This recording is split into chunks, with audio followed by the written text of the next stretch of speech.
আপনি যদি কানাডায় পিএইচডি করার কথা ভাবেন, তাহলে এই ভিডিওটা আপনার জন্য। হ্যালো, আমি মোহাম্মদ কায়েসুর রহমান। আমি একজন regulated Canadian immigration consultant RCIC।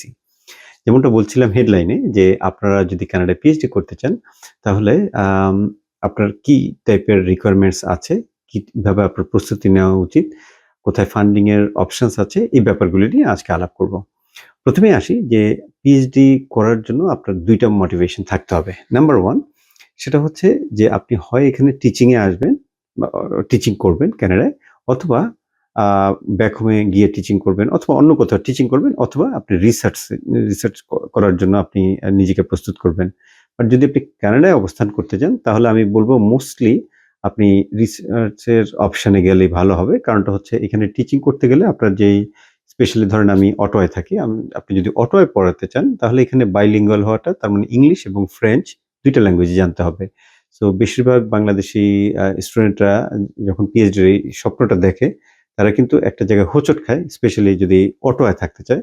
কারণটা হচ্ছে বেশিরভাগ সাবজেক্টেই আপনার যদি স্পেশালি আপনি ইউনিভার্সিটি অফ অটোয়ায় পড়াতে চান, তাহলে কিন্তু বাইলিঙ্গুয়াল হতে হচ্ছে, এবং আপনার যদি ফ্রেঞ্চ জানা না থাকে, তাহলে কিন্তু আপনি পাচ্ছেন না, অথবা আপনার আ ফ্রাস্ট্রেটেড হওয়াটা খুব স্বাভাবিক হতে পারে আমি বলব। অন্যভাবে চিন্তা করেন যে অন্য শহরে হয়তো সেই সমস্যাটা নেই। টরন্টোতে হতে পারে বা অন্য যেকোনো প্রভিন্সেও আপনি যদি চলে যান, সেক্ষেত্রেও কিন্তু খুব একটা সমস্যা নেই। অ্যাগেইন টিচিং এ একটা প্রবলেম থাকতেই পারে, সেটা হচ্ছে ল্যাঙ্গুয়েজ ব্যারিয়ার। যে আপনি যদি খুব ভালো ইংলিশের কমিউনিকেশন স্কিলস না থাকে, সেক্ষেত্রে আমি বলব অবশ্যই আপনি আ রিসার্চ এ চলে যান।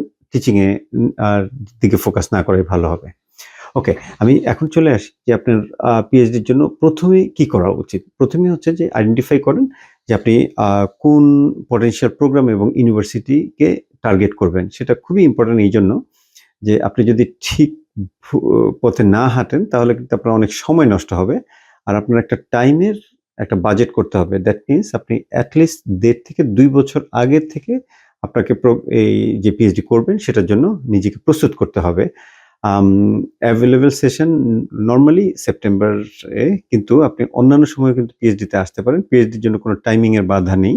ইট ইট মোস্টলি ডিপেন্ডস অন আপনার যেই প্রফেসর আছেন, যিনি ফান্ডিং এর জন্য আপনাকে সুযোগ করে দিবেন, তার উপরে, বা মাল্টিপল প্রফেসররাও অনেক সময় যেহেতু হেল্প করে।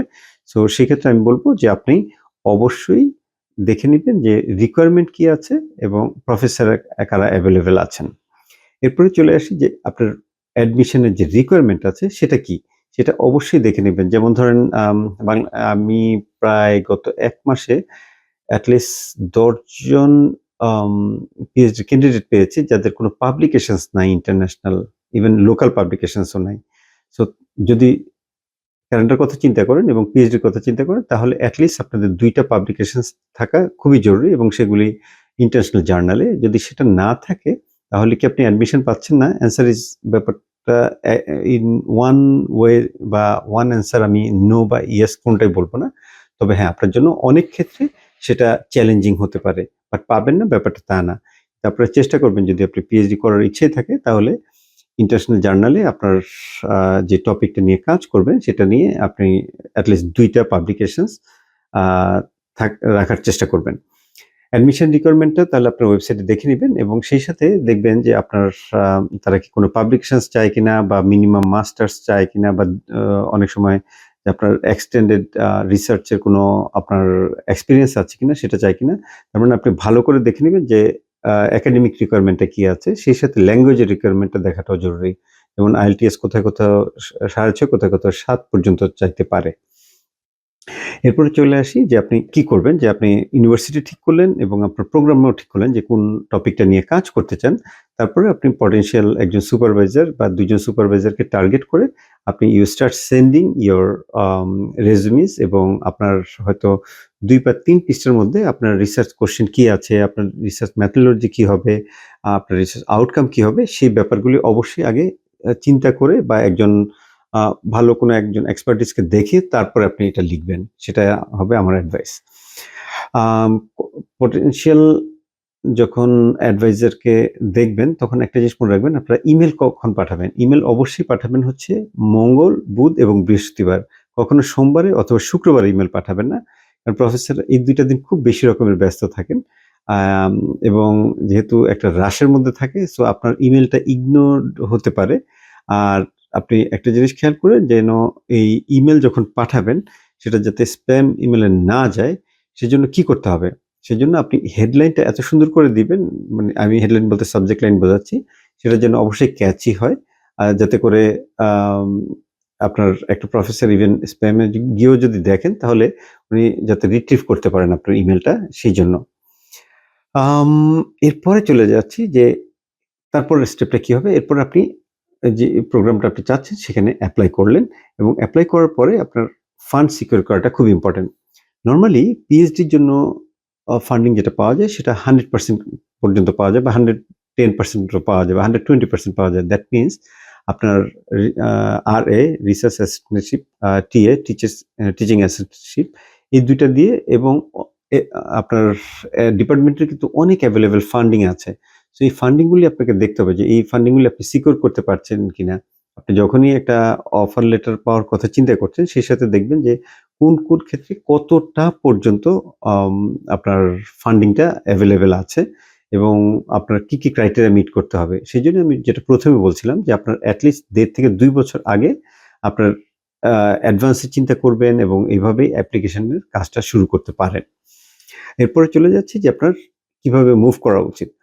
আপনি যখনই আম ইমেইল পাঠাবেন, আপনি হয়তো অনেক সময় ফ্রাস্ট্রেটেড এটা যে কোনো অ্যান্সার পাওয়া যায় না প্রফেসরদের কাছ থেকে। তাহলে কি করণীয়? করণীয় হচ্ছে যে আপনি দেখবেন যে একটা প্রফেসরের রিসার্চ ইন্টারেস্ট কি আছে বা উনি কি নিয়ে রিসার্চ করছেন, ভালো করে আপনি পড়বেন।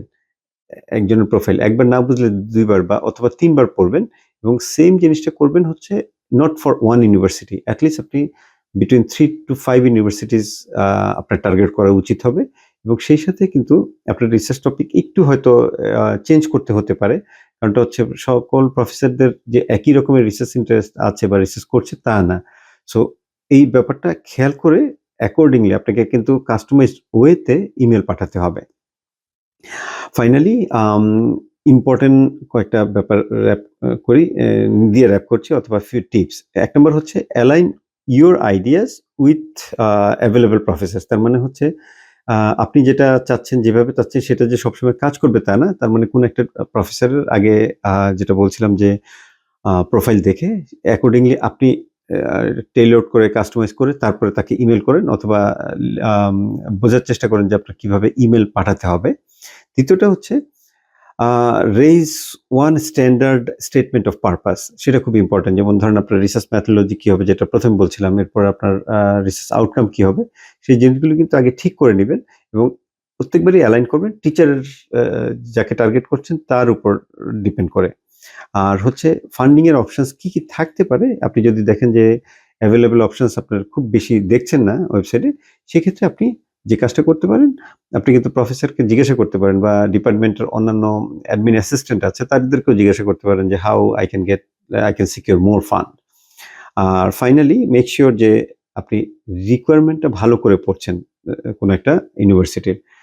তার মানে হচ্ছে আপনার হোমওয়ার্কটা করাটা খুব জরুরি এবং পিএইচডির জন্য আবার যদি সেই ১ম এ যাই, সেটা হচ্ছে যে রিকোয়ারমেন্ট দেখা এবং আপনার এট লিস্ট একটা মাস্টার ডিগ্রি থাকাটা আমি বলব জরুরি।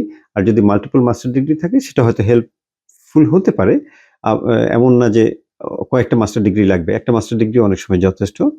আর ঘুরে ফিরে আপনি দেখবেন যে আপনার টপিকটা কিভাবে কানাডিয়ান সোসাইটিতে আপনি অ্যালাইন করছেন, ইন্টিগ্রেট করছেন এবং সেটা কিভাবে হেল্পফুল হচ্ছে এবং সেটা অবশ্যই কোনো প্রফেসরের সাথে অ্যালাইন করছে কিনা।